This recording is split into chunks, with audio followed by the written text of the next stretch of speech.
So, welcome everybody. Good evening. And so today we talk about the meditation, the path of meditation, as the eighth from the Eightfold Path.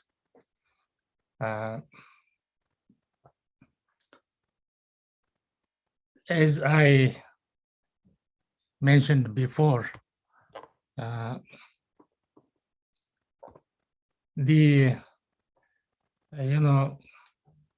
whenever we are talking about Dharma, all different kind of teachings, all different kind of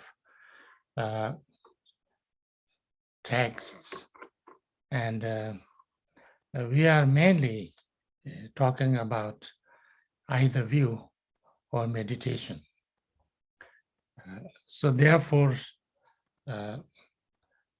the teachings or the instructions about meditation and view are very broad and many different kinds of teachings on them. The rest of the paramitas, not paramitas, rest of the six of the Eightfold Path, there is not too much things we talk about, because not because it is unimportant. It is extremely important, actually. Without those, then the practice doesn't really become practice. But they are, I think, relatively easy to understand. Not easy to practice, maybe, of course not, but at least easy to have an idea.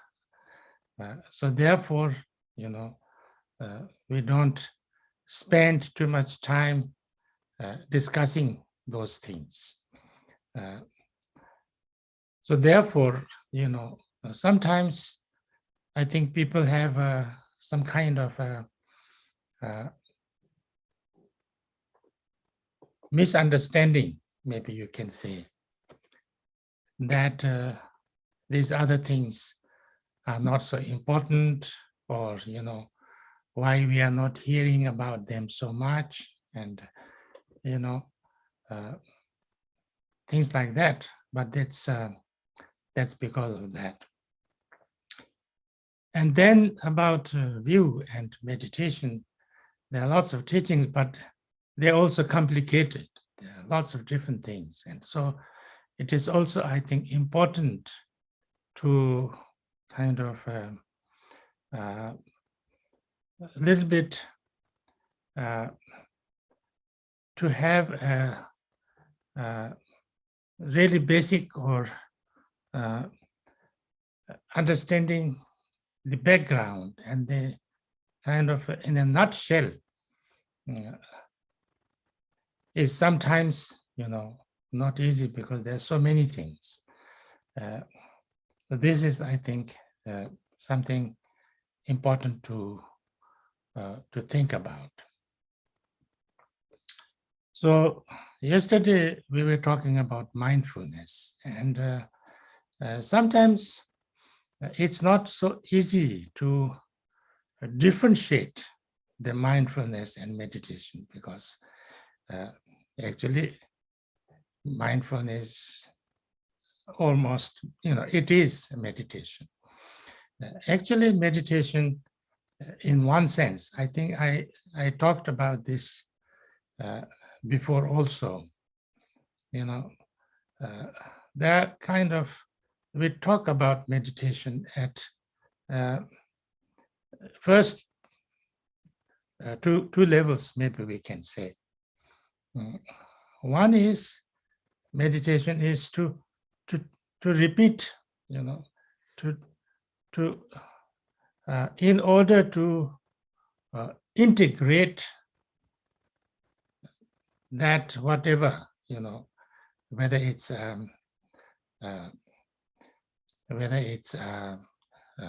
understanding, or whether it's a positive state of mind, or whether it's a certain kind of training that we want to, we want to, what can you say, integrate with ourselves. We want to act or react in that way. So we do it again and again. We think about that again and again. We remind ourselves of again and again. We kind of focus our mind on that again and again. So this is like almost repetition of that, and bring that experience again and again. And that is called meditation, like I already said, sometimes the Tibetan word for meditation is, there are few different words for few different words also, but one of them is gum. Another is something. Another is thingenzin. Gum is coming from the kamba. Kamba means getting habituated. Something that you do in order to become habituated. That's a gum, so therefore, we, if we have to train, if we have to, make ourselves totally acquainted with something, then we have to do that. We have to meditate. We have to get acquainted with it. Because if we do that again and again, then, or we think, or we feel that, or we see that way, first, of course, we have to understand, and then we repeat it again and again and again, then that becomes, our way of, that becomes our habit, that becomes our, slowly our, our character. So therefore, we become totally one then, and then it becomes our almost natural way of reacting, and that's meditation. So this kind of meditation is like, for instance, most of you went through the Bodhicharya Avatara. And the Bodhicharya Avatara, the 8th chapter is on meditation. And in that 8th chapter, the meditation is, basically, most of the time, it's, of course, there are lots of things about how to, react to things, like, why we should not get too much attached to things. It doesn't give too much, why we should not have too much aversion to things, because that's already discussed in another chapter. But then most part of the meditation is about how to generate compassion, how to. So, the meditation, the whole, major part of that chapter is how to meditate on compassion, or how to generate compassion. So therefore, we can meditate on compassion. We can meditate on impermanence. We can meditate on, precious human life. We can meditate on anything. And we can also meditate on, on wisdom. So therefore, now there, to do the meditation, first, I think we have two different, we usually talk about two different types of meditation. Usually in Buddhist traditions, we say that all meditation can be categorized into two, samatha and vipassana. That's the general way of talking. Now, but then that each of them includes lots of things, like samatha is any kind of, methods, any kind of meditations that will bring,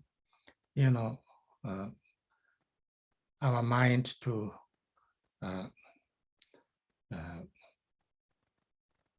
become peaceful, to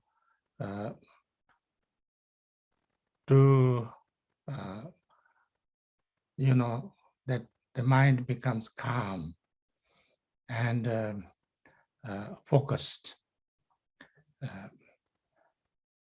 Shine or shamatha. Shine, the Tibetan word shine is shi means peace, ne means abiding in peace.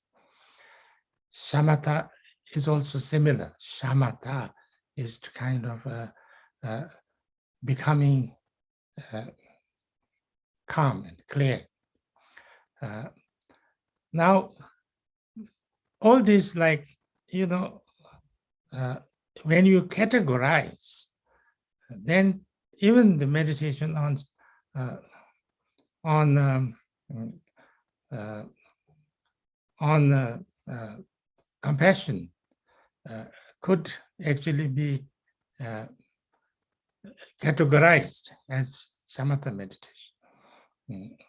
All kind of those, in Vajrayana, we have lots of visualizations and mantras and all kind of,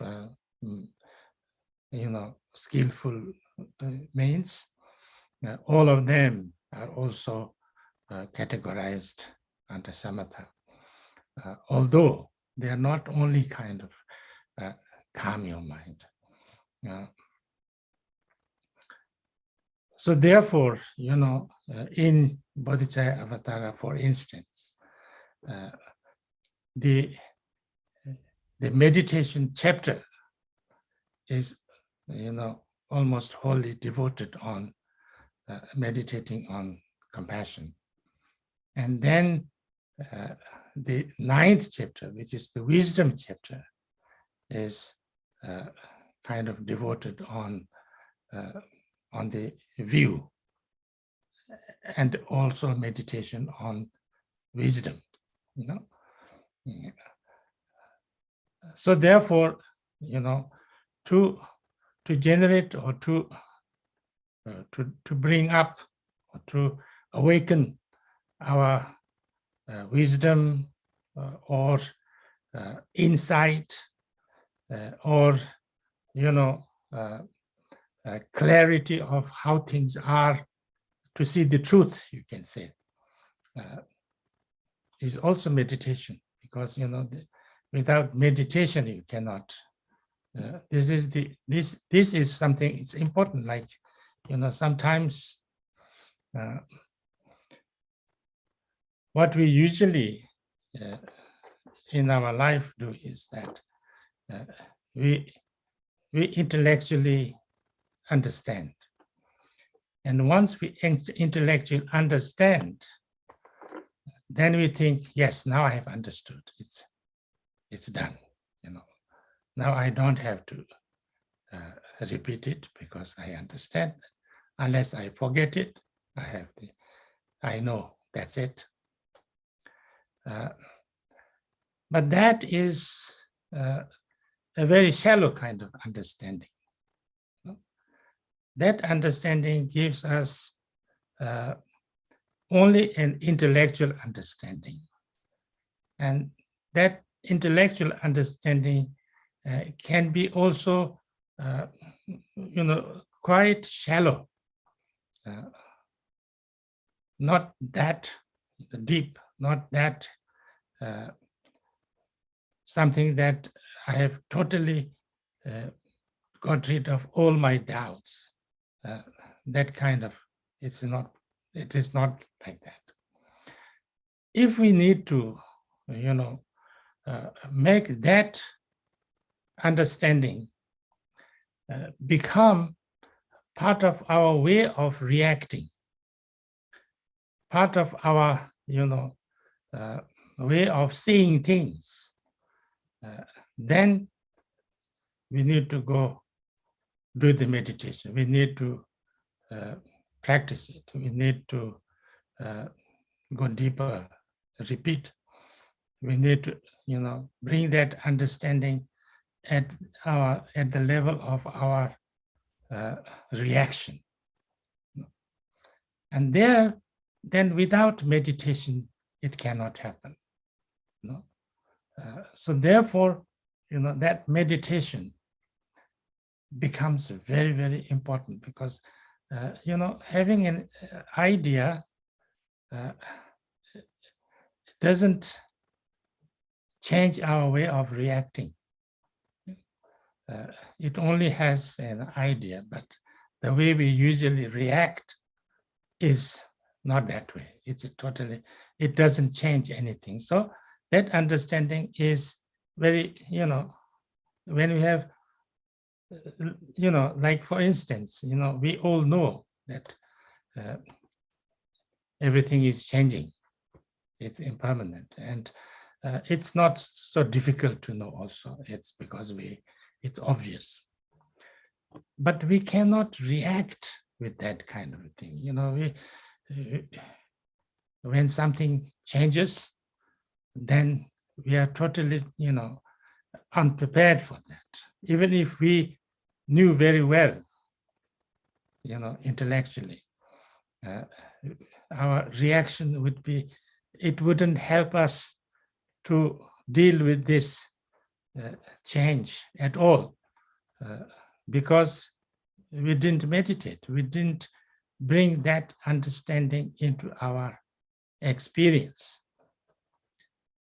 And so therefore, that is what is same is, like the same as compassion or kindness or whatever, because, maybe it's not so difficult to understand that it's good to be kind and compassionate, but then, when it comes down to our own experience, when something happens that, that becomes a challenge, then we don't feel compassion, we don't feel the kindness, we feel the way we used to all the time react there, however, whatever our habitual tendency is, that. And that time, the compassion is in the book. So there is a saying in Sanskrit, that parahasta gatam dhanam. Anyway, I don't remember. Anyway, but the knowledge that is in the book and the the wealth that is in the hand of somebody else, then when you actually need it, you never have it. That's what happens, you know. If you have it, you know, if you know something, if you have something, but I don't have it, somebody else have it, and then I know something, but it's in the book, but I didn't really integrate with myself. Then when the time comes for me to use it, then it wouldn't help that much, you know. And that is why, you know, this meditation becomes important. And meditation, of course, starts with understanding. You know, everything starts with understanding. But just understanding is not enough. Then we have to react with it. We have to use it. We have to use it in all different circumstances and situations. And then, you know, it can become more and more way of our being. And, you know, and the more challenge there is, the stronger the practice becomes. You know, that's why they say that every obstacle is what it can as is a kind of a help, or every obstacle is what can you say, is an assistant, or you know, a kind of a push for your practice. Because, you know, if you can handle that, you know, if you can handle that, then you pass the hurdle, you know, you pass the hurdle, you pass the exam. And then you can do that, then maybe you can do next and things like that. And so therefore, that's the training. Training is to go through different hurdles, different challenges, different, you know. So therefore, you know, when there is a challenge or hurdle, or, you know, a problem, that is, you know, that is the best time for the practitioner, because now this is the time to, you know, to test my practice, where I really need to practice, you know, see whether this practice has any, you know, can I do it or not, you know. And so therefore, if a person sees the challenges and sees the problems in life, and sees, you know, anything that is happening which is kind of challenging, then work on it, then that's a good meditator, good practitioner. It's a true practice. So therefore, you know, like, you know, oh, this is too much, this is too problem. That's not the way of meditation, because otherwise then what's the use of meditating, or what's the use of practicing when it doesn't, you know, it doesn't change anything, it doesn't help anything, it doesn't improve yourself. And so, so therefore, meditation and practice has to be taken in this way, whatever practice is. You know. I already told yesterday that, you know, mindfulness is a tool. You know, it is the tool. It's the only tool. So, you know, say we want to, the whole goal of any practice is to transform ourselves. Transform ourselves in the sense that, you know, the causes of our problems and sufferings and pain and difficulties, to reduce them and to, to learn to overcome them, to learn to dissolve them, learn to, what can you say, take them in such a way that they are no longer problems. Yeah. And so therefore, then when the causes of the suffering or causes of pain or causes of difficulties is less and less, and you can deal with them, then that's your positive qualities are naturally awakened. And so you know how to deal with this, then you have wisdom. Wisdom is not something like an intellectual understanding. That's why, knowledge and wisdom are very different. Knowledge is kind of intellectual understanding, it's not that there is no experience in the knowledge, there is also some experience, but it's more at the level of, intellectual understanding. Wisdom is deeper, it's understanding, but deeper. Deeper because you not only intellectually understand, but you actually know how to deal with this. It's the difference is theory and the practice.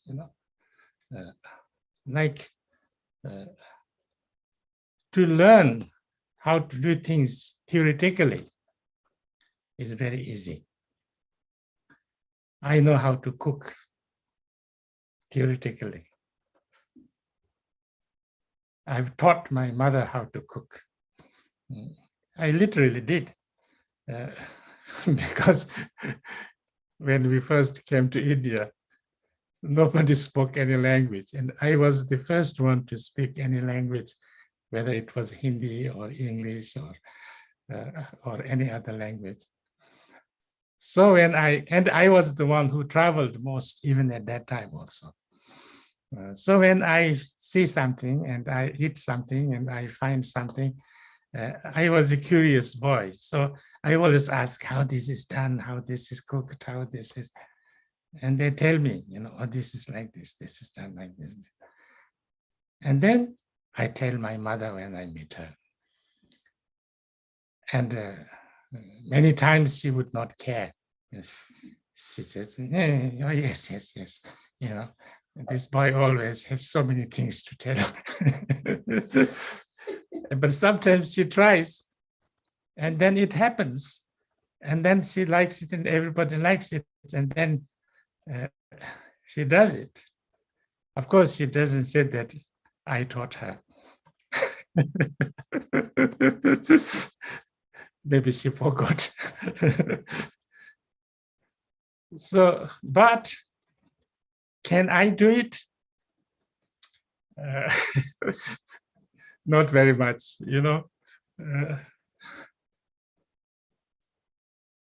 I also taught my father how to use the sewing machine. He became a tailor. He became a very good tailor later on. But first time, one day he was, he borrowed a sewing machine, and then he was trying it. When I arrived, he was trying it, but not working. He says, I don't know why it's not working. It's not working. And I looked, and I saw that he didn't know how to put the thread in. He didn't know how to thread this, because I had observed this before. And so I taught him, this is not the way, it's this way. And then he did that, and then it worked. and he became a tailor, and I didn't become a tailor, you know. So the theory is to understand the theory and to know how to do it practically are totally two different things. Yeah.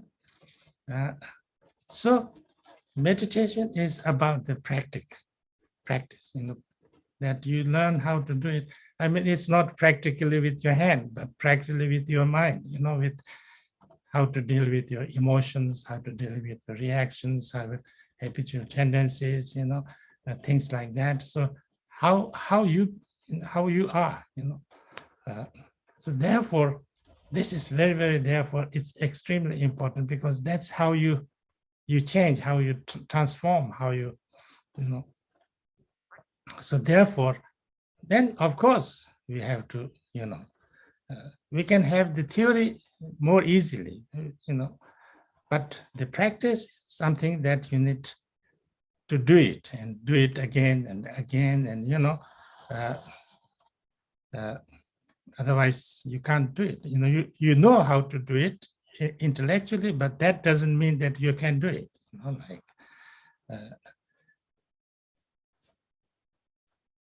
Like anything else, like everything else. So therefore, this practice, this doing it again and again is the most important thing. And therefore, of course, we need to start very humbly, and so therefore you cannot just like theory. Yes, if you have lots of memory, you can understand, or you have little clear mind, you can understand very clearly. But practice, it's not just that. It's, you have to just, so it's much more, much more practical, much more concrete, much more experiential. So therefore, you cannot just do it by having some intellectual or some knowledge and things like that. And that, when you have that experience, then that's wisdom. So when we talk about a wise person, how do we understand a wise person? Wise person is not somebody who has read lots of books, or who is very has all kind of information. That's not necessarily the wise person. A wise person is somebody who can, who has, who can, who knows how to deal with anything,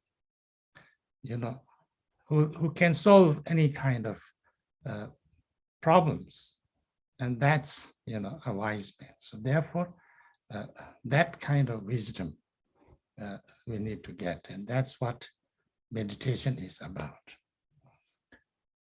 So therefore, we need to start with, just learning to calm our mind. And calm our mind is easy to say. To have an idea is just calm your mind, that's it. But to do it is not that easy, So therefore, we need to practice. We need to do it again and again and again and again. And it wouldn't happen so easily, it wouldn't happen so easily because we have, all our lives before, have, we have this habitual tendency to be too busy in our mind, to reactive, to have too many thoughts, and to have emotions, and always distracted and things like that.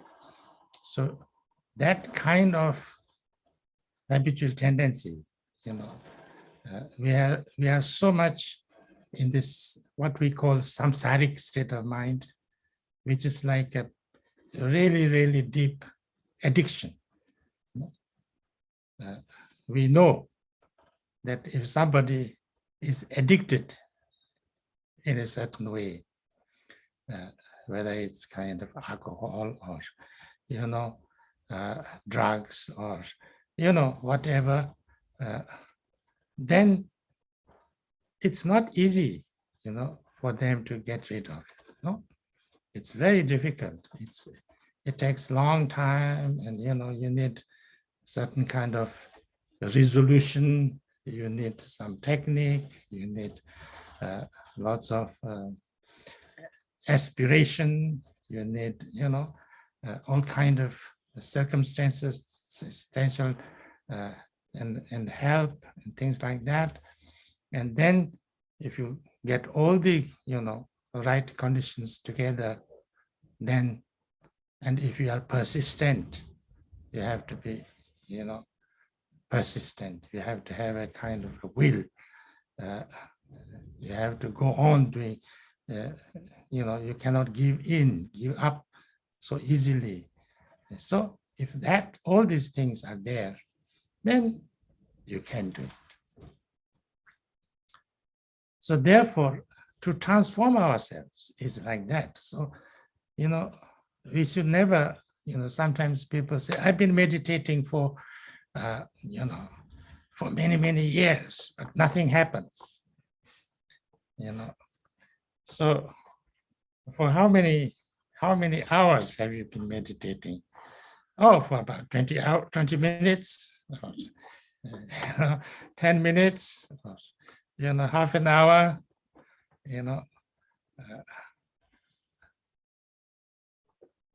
it's not about actually 10 minutes or 20 minutes and half an hour.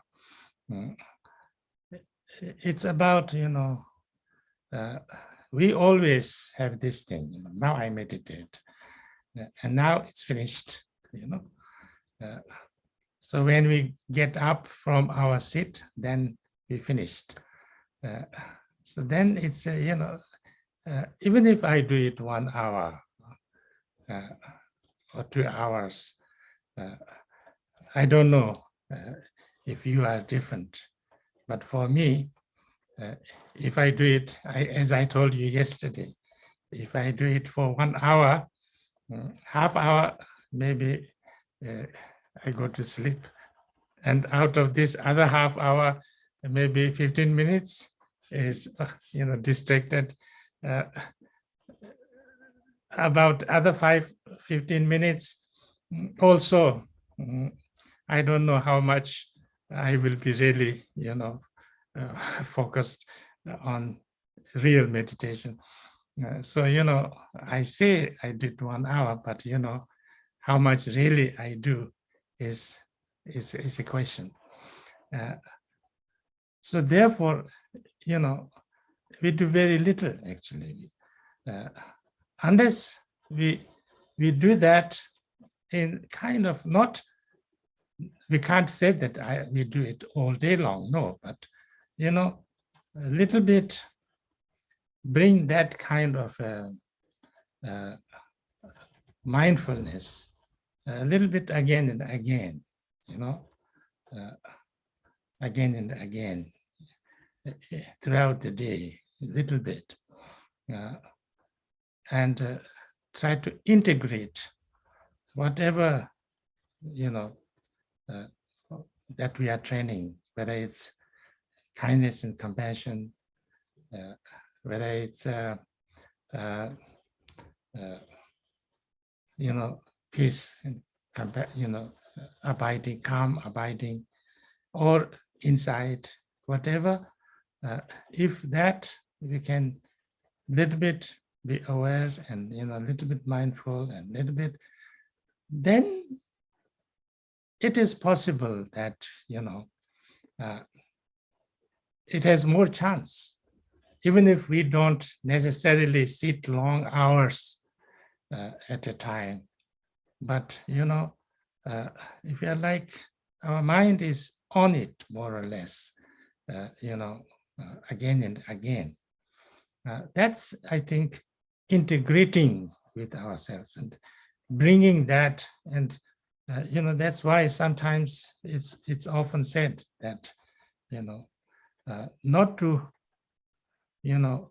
separate the practice from life. Usually we separate the practice, meditation, from our life. We meditate. Now it's the time to meditate. And now it's finished. I'm about to meditate. I now meditate. I have to meditate for 20 minutes.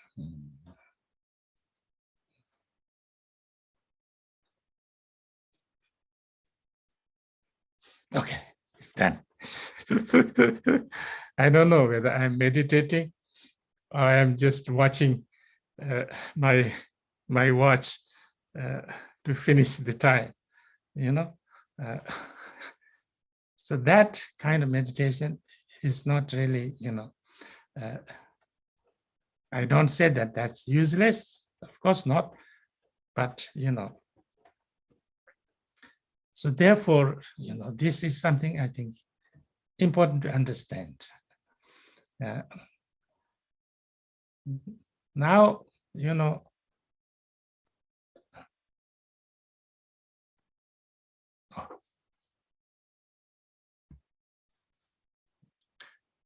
if we, in order to bring this meditation, as I said, mindfulness, only thing we have is the mindfulness. So mindfulness has to come again and again and again, and that's the way, and for that we need the view.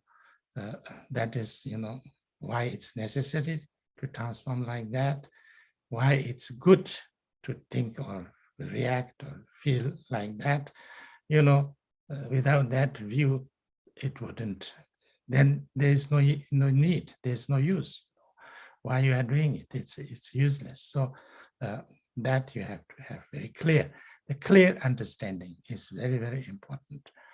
And on that clear understanding, how it's practiced. Like for instance, many times, many people do like Ngundu practice, for instance,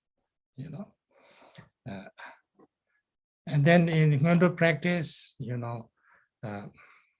have to like visualize, say like a refuge tree, and then, do the prostration and say the refuge prayers, according to the, Tibetan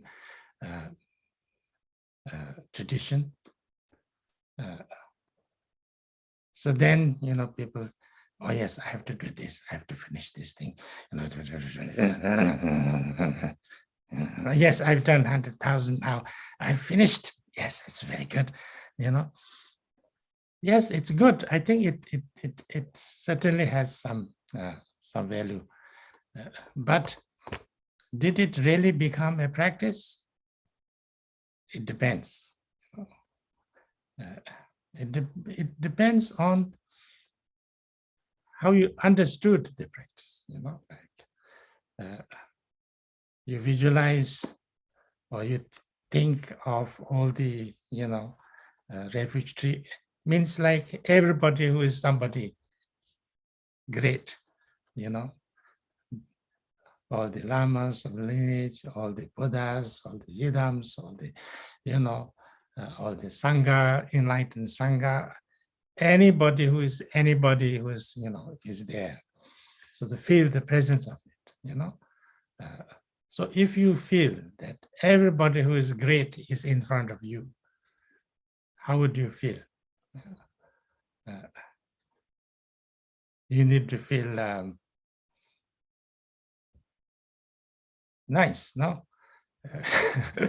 Because you feel the presence of everybody who is the most compassionate, most wise, most blessed, most, with most blessing, transforming power, everybody. Then you feel all the sentient beings around you too. So if you feel all the sentient beings around you too, and we feel that I want them also, like myself, to receive the blessings and, transformation. So when I feel that, I'm naturally feeling the first time when I feel the presence of all this and my mind is focused on that, I have to feel a little bit of what? Little bit of that energy, if somebody is very enlightened, very, unlimitlessly, kind and compassionate and wise, I have to feel something about that.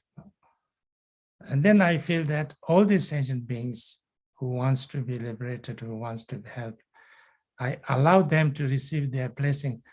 I must be having some compassion, no? I don't say that I'm having compassion, but I have opened my mind to that.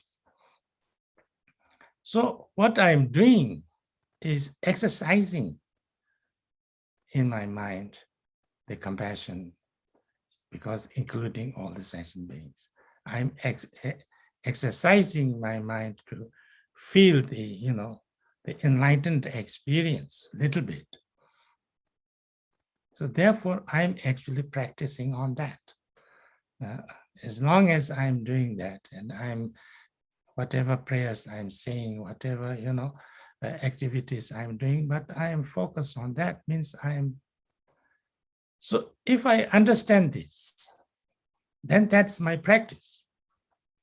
Then I know where my practice is, what am I doing in this. So I'm training in that. But if I didn't understand this, but I did this, then after some time I feel, what am I doing? I'm doing this crazy Tibetan thing, making this prostration. What is this? I'm spoiling my knees. I feel so so kind of stiff and painful everywhere. And then it's totally silly. This is just very ancient, useless Tibetan kind of some tradition, no use. Yes, it is no use actually. It's, if you just understood that way only, then it's just a tradition, and it's it's just lots of work, nothing. But if I understood why I'm doing this and what I'm doing, then it becomes the practice. Yeah? So all practices, all meditations is like that, so we need to know what we are actually training, where we are training, what is the practice. This is very, very important to understand, because then that becomes a practice. Because we are training on something. We are transforming something. We are practicing something. This is very important, especially about Vajrayana things, but everything else also. Like, a few days ago, somebody was saying that I was teaching, or I was trying to explain something about Shirim, and it's beyond my understanding, somebody said. I didn't understand at all.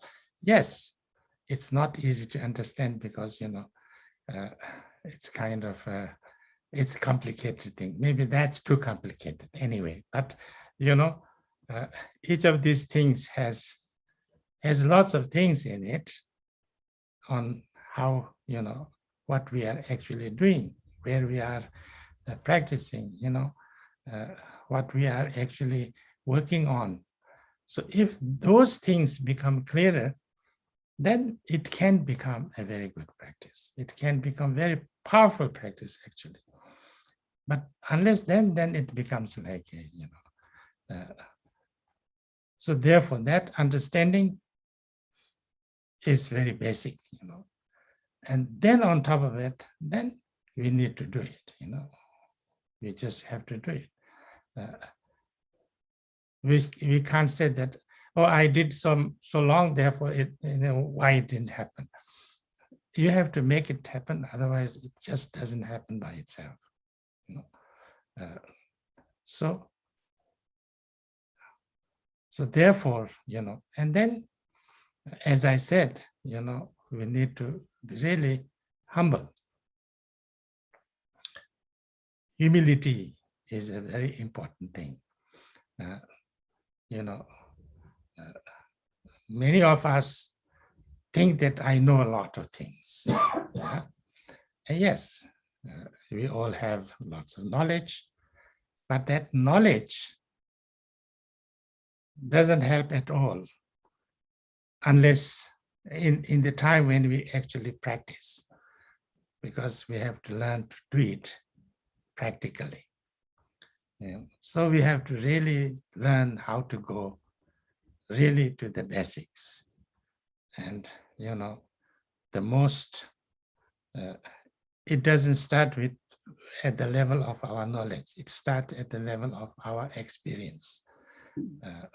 So all meditation has to start at the level of our experience. That's why I was talking about my experience is zero. So therefore, I start with counting my breathing. My knowledge is not zero. I have lots of teachings. I've received lots of teachings from, many great masters of all traditions. I often say that, I went to Tibet once, and I went to this Yasenkar, one of the two biggest kind of Buddhist shanty town, actually. It's a kind of huge kind of camp, like small houses, and there are like 5,000 nuns in that. 5,000 nuns and 4,000 monks and another 4,000 or 5,000, upasikas. And this Lama was there, Kempo Ashu. And we went there, and first he said he was sick, he didn't want to see us. Then we said that we came from a very long way off. Then he said, okay, come in. So we went in, and then, he wanted to show us lots of miraculous things, but we couldn't see, unfortunately. So then finally he gave some teachings, really wonderful teachings. And then I was translating for some Westerners. And then he looked at me and said, it seems you have received some teachings. I said, yes, I've received some teachings. Then he said, yes, you have received lots of teachings. I said, yes, I've received lots of teachings. He says, it's totally useless. It's totally useless. You have to practice. Otherwise, it's totally useless. All your knowledge is totally useless. And it was really the best, instruction, because, it's totally useless, because, I have the kind of intellectual understanding, but then, it has to be in experience, and there then in the beginning, I thought it was the best instruction I ever got. Nobody said that to me, so therefore, it's like that. It's really like that. So therefore, the practice, the meditation is, trying to experience directly, experience it. And for that, we need to train. We need to train. Intellectual understanding is good, is useful sometimes. Too much is sometimes also actually not very good. Really. So then use that again and again. And I think sometimes very simple ones are very good. It's very simple because it's our, it's about experience. Like if you learn how to become a like carpenter,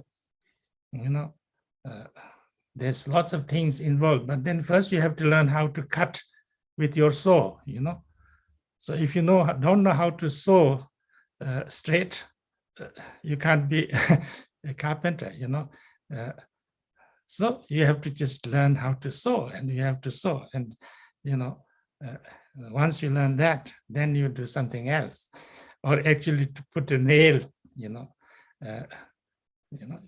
if you don't know how to put a nail, you can't be, and sometimes it's not easy to put a nail, things like that. So therefore, it's that,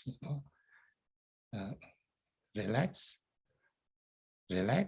learn to relax, learn to a little bit be mindful, learn then, of course, you follow the instructions, but,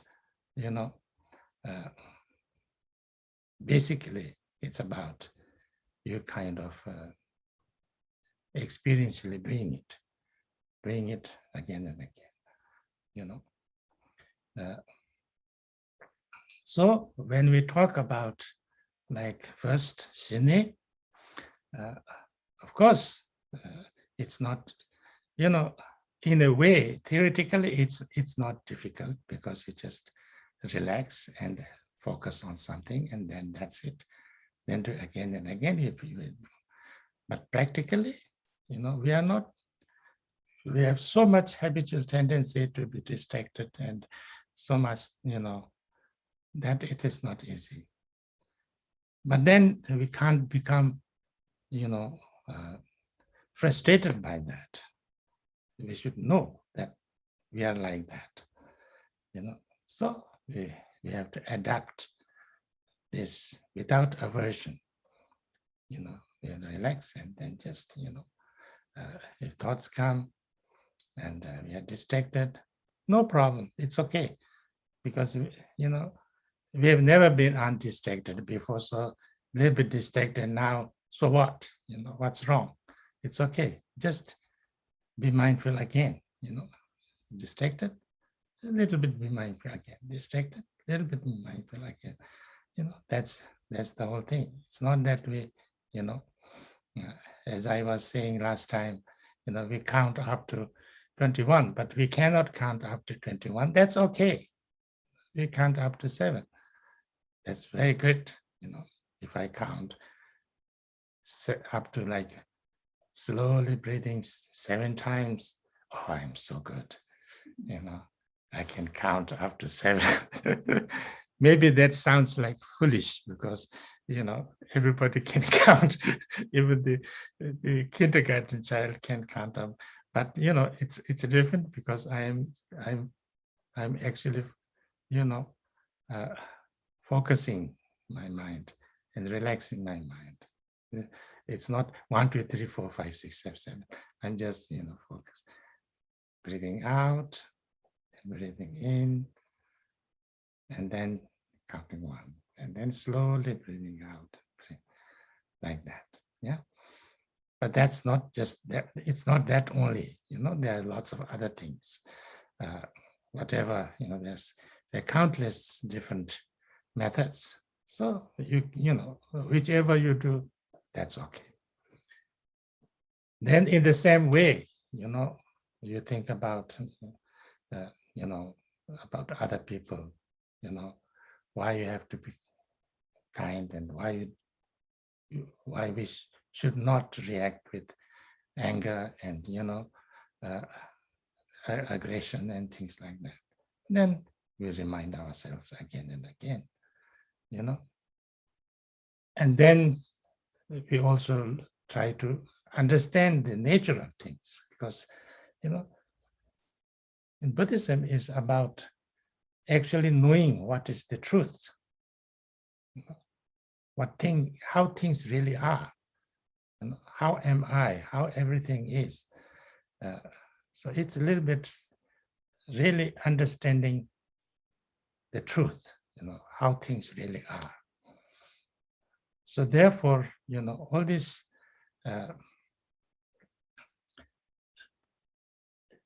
insight meditation, whatever you call it, whether we are talking about, impermanence, interdependence, emptiness, the nature of our mind, Mahamudra, Dzogchen, all kind of those things is all about directly and experientially know what is the truth, how things really are. And not intellectually, but experientially. Yeah. So therefore, when we have some understanding or some experience of that, even a little bit, it could completely transform our life, because it could change our way of seeing things, way of reacting to things, dealing with our emotions, how dealing with fear, dealing with anxiety, dealing with stress, dealing with all kind of negative and or even positive emotions. So therefore, it's about that. So therefore, that's the meditation. That's meditation. So, and there are so many different things on meditation. So that's why, you have received lots of teachings on meditation, on different things, even on Mahamudra, on Lojong, on, Shamatha, on Vipassana, on all kind of things. Each of them is very good meditation, very important meditation, very useful meditation, very transforming meditation.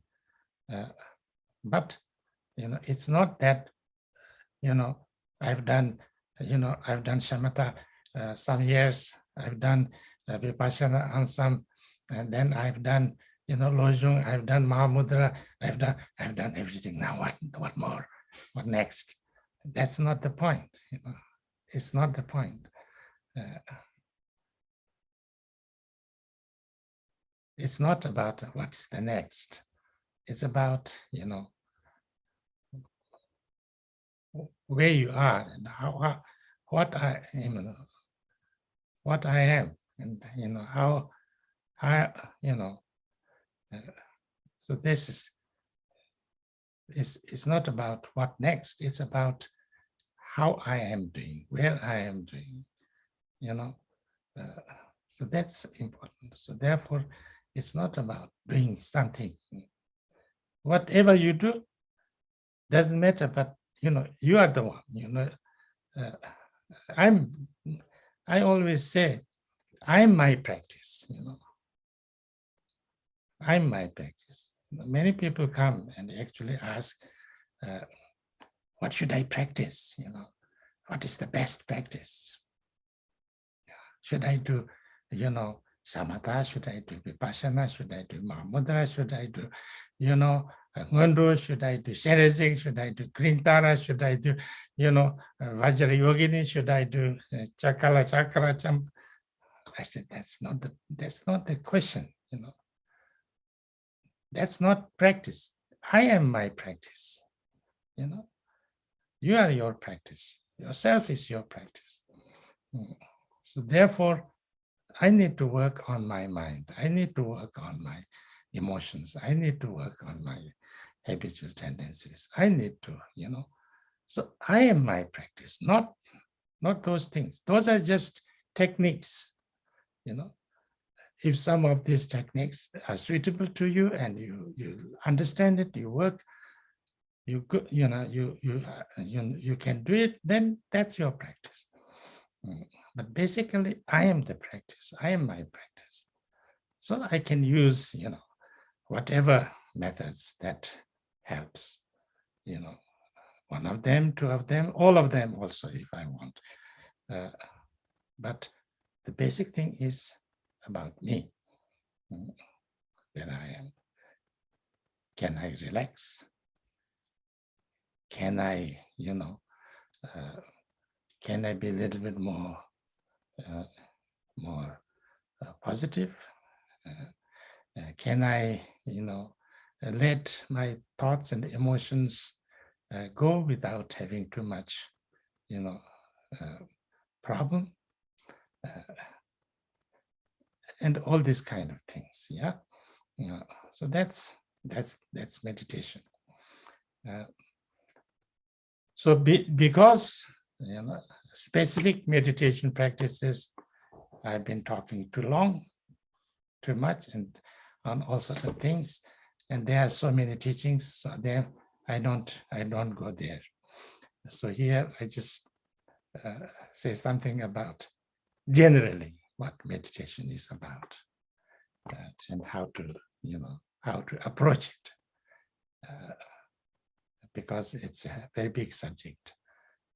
So probably that's kind of all I can say at this moment.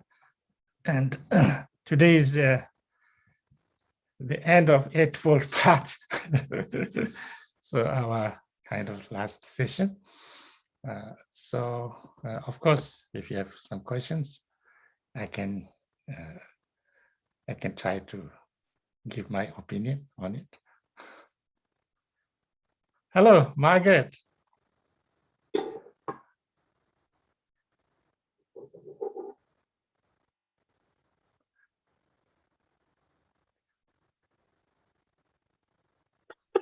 I'm muted. Yes. Hello, Rinpoche. I just found 2 quotes which I wanted to share with you, and if you'd like to have a comment. Okay. And the first one is The View. Okay. I did go from Kensei, so I'm reading it from here. The view brings a smile. Once you have the view, you will be like the sky. When a rainbow appears, it's not flattered. When the clouds appear, it's not disappointed. There's a deep sense of contentment. You chuckle from inside as you see the facade of samsara and nirvana. It will keep you constantly amused. Okay. All the time with a little inner smile bubbling away. Jogo Kensei. Then I have another one by somebody you might know called Ringu Tulku. It's the wishing. Well, you are trying to teach me my teaching.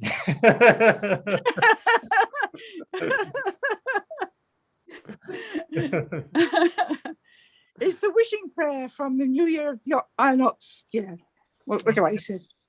Okay. And it's this thing about the bubbling smile, really. May you have a constant smile on your face, and live long and healthy. That's to you. Okay. May there always be laughter in your speech, and bring solace to countless lives. Okay. May your heart be ever filled with loving kindness, joy, and peace.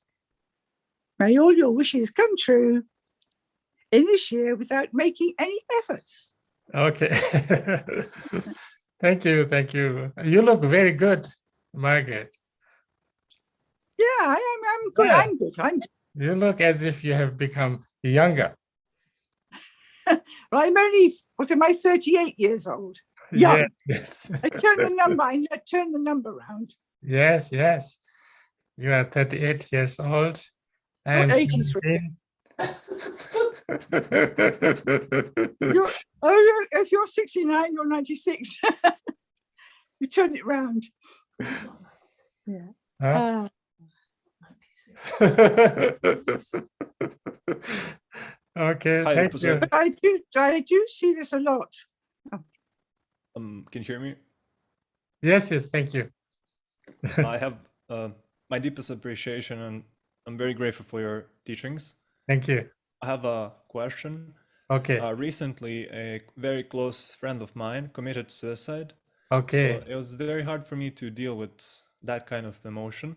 Yes. I did meditate a lot on it, but still it's hard for me to process and accept that it has happened. And something I would very often ignore those thoughts, if that makes sense. And I would act as it didn't even happen. So I would love to hear your view on how could I best deal with that situation. Yeah. You know,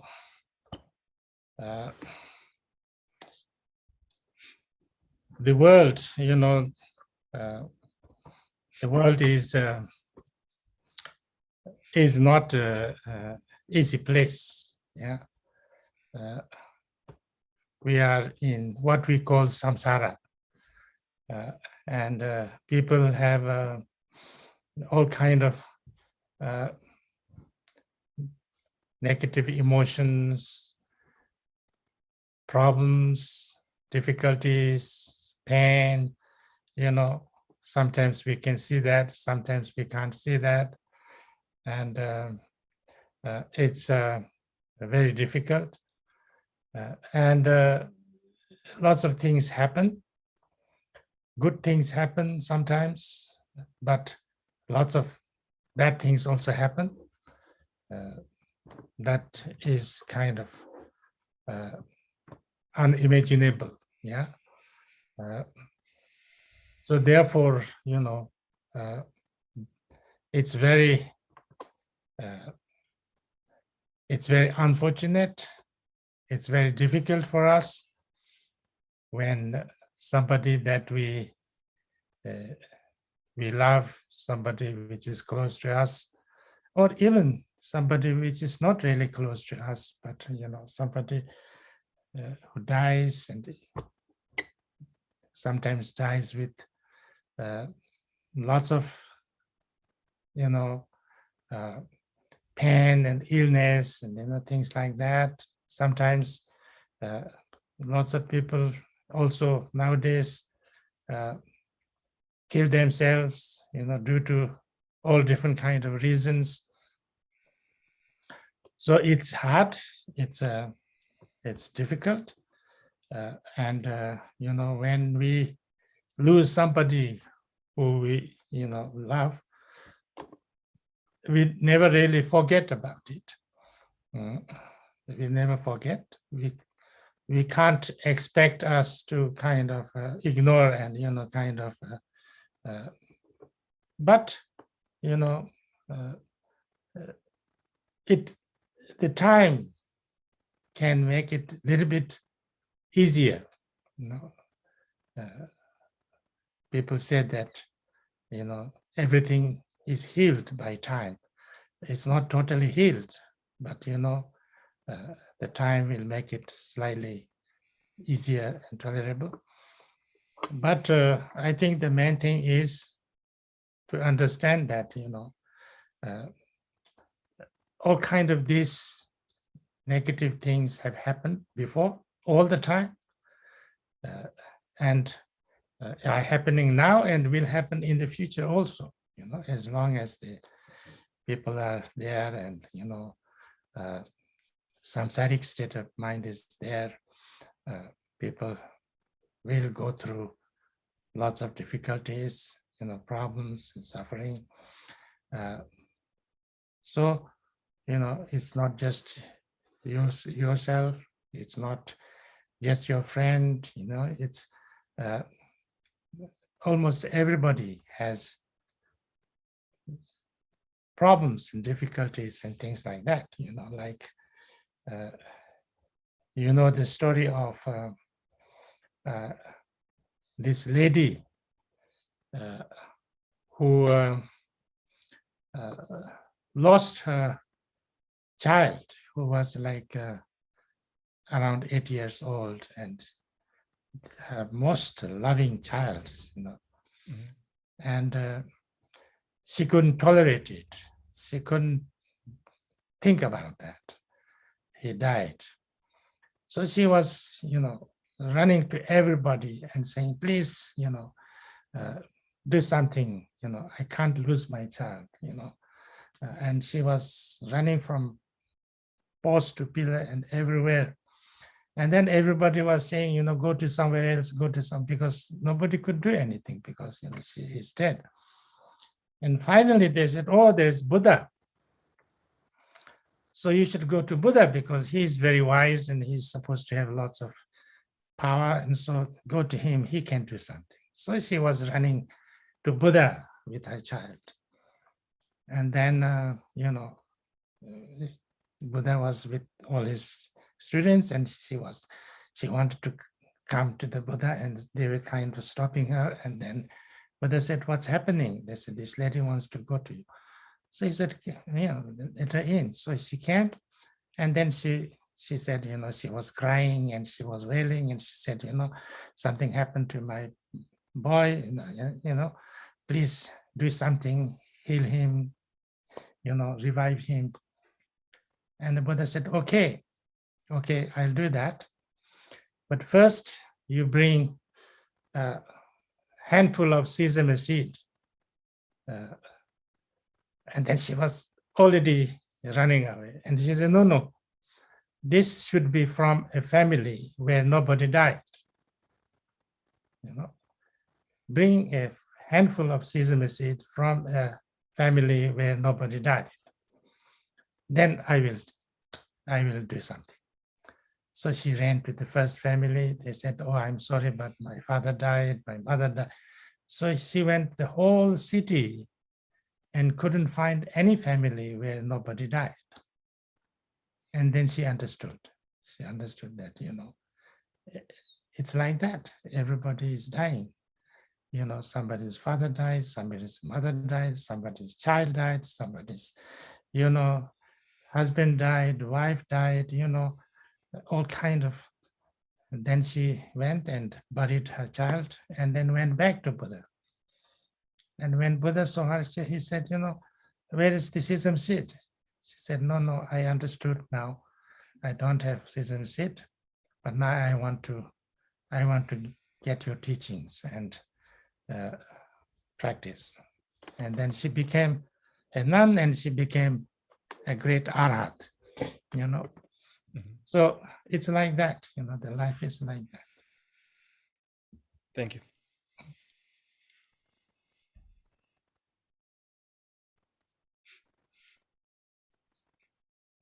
It's a very nice story, Rinpoche. It always brings me to tears, actually, when I hear it. I have a question, actually, because there's nobody else, so I would like to use this possibility. All these practices that we are becoming from Tibetan masters, they seem to be very, very so special. And at the beginning, we sort of become some small, very, very easy practices, like the Nindro. But ordinary Nindro. Not necessarily easy. Just a minute. I'll go okay. to the toilet and then come back. Okay. Then we'll wait for Rinpoche. Yes. Okay, maybe I should say that we also want to thank Rinpoche before everybody is going out of the Zoom. Yeah, we'll get Christiane to thank Rinpoche. Yes, I would like that you stay, and then we have some words to say because it's the end of this session of teachings, and we all are very, very happy that this could happen. So I would like that you wait and that Rinpoche is coming back and that we all together can thank him for his teachings. And okay. Thank you, Christiane.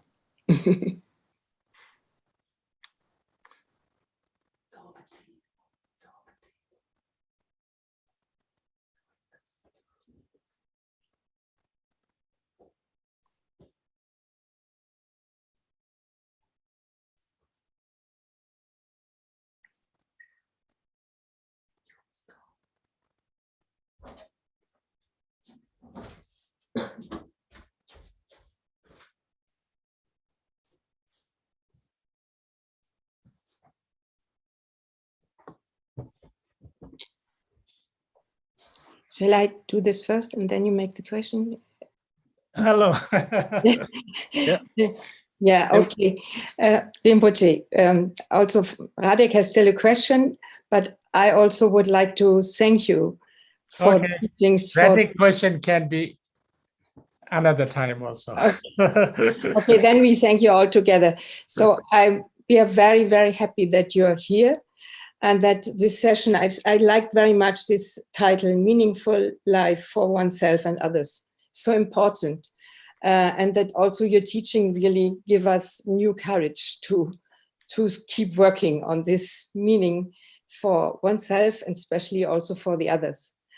And I just want to say to all these people that are here now internationally, it was our heart wish that you come to Bodhicharya for a longer time. And then this heart wish is realized, but in the middle of an epidemic. So not all people, we thought all these people will come and we will be together and celebrate everything. So thanks to Zoom, still this international audience is possible.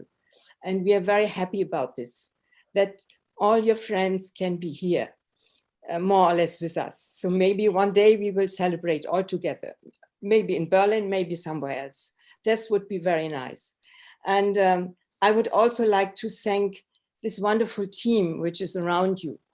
You know, like there is, of course, first I want to thank the translators. There's François Ernat for French, there's Sering Paldron for Portuguese, there's Anne Schelling and Annette Bungas for German, and there's Samara Escudero for Spanish, and then is Silvia Oba for Italia. So I would like big thank you for these translators. Without them, it would be very difficult to do all this. Then I would like to thank very much the technical team, which is Radek, but which is also Minna, Paul, and Andy. And then a special thank to Maria Hündorf, who is organizing a lot since you are in Berlin, but also that all these things are happening. So this is a heartfelt wish of all of us. So please, you now next week you will go to Sikkim, but we hope you're coming back. But then I think as soon as you have the chance to travel, you will travel.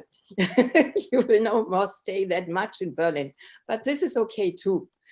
But we are very, very happy to have this period with you and this big, big lesson for us. Thank you, Rinpoche, for being with us. Thank you very much.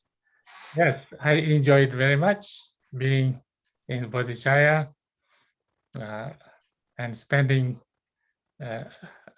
about 6 months here, I think, continuously. And I just had a fabulous time here. I had very, very good food.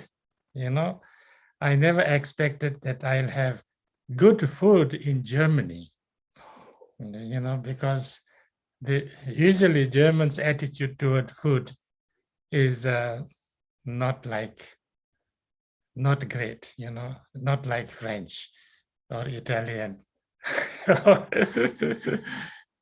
They can forget food, but I had about 30 cooks, all kind of cooks, German cooks, Chinese cooks, Vietnamese cooks, Mongolian cooks, and English cooks, all kind of cooks, Irish also. So I really enjoy it, not just because of the food, but everything, and really happy. So I'm going back to India on 26th, but I'm coming back very soon, probably in May, and I look forward to that.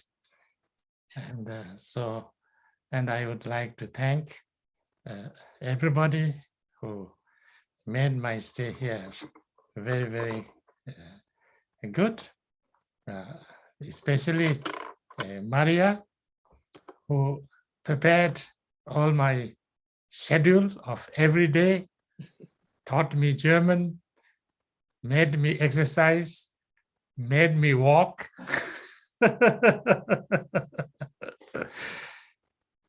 She was,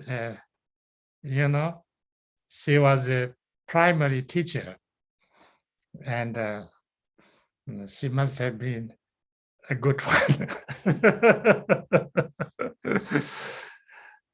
and everybody else, of course. So, and I also would like to thank my, team of,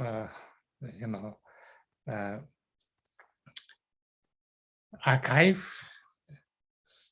They are so efficient, they're like,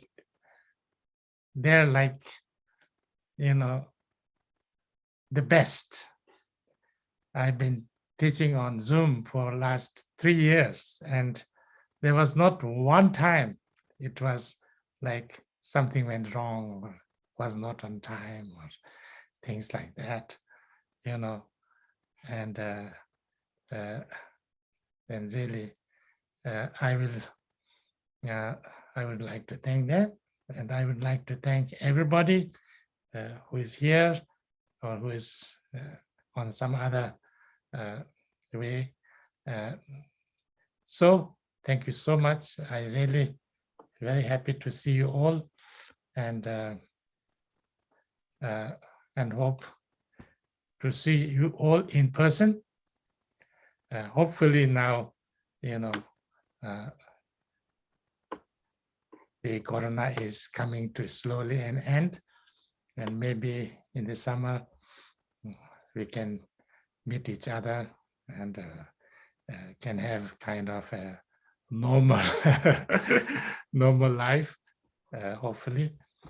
So thank you very much, and all the best.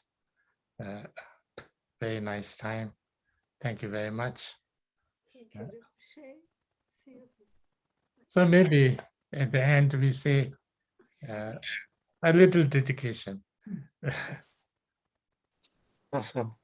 Sunam di tamje zipanye topni ibe nanam panje degan lanche wala trepa ibe sole roha Show. Goodbye. Okay, Obrigada, Rinpoche. Thank you Obrigada. very much. Thank you, Rinpoche. Thank you, Obrigada. Rinpoche. Obrigada. Thank you. Rinpoche. Have a Thank good you. trip. Dag en baie dankie. Thank you. Grazie Silvia. Bon voyage. Merci. Bon voyage. Thank you very much.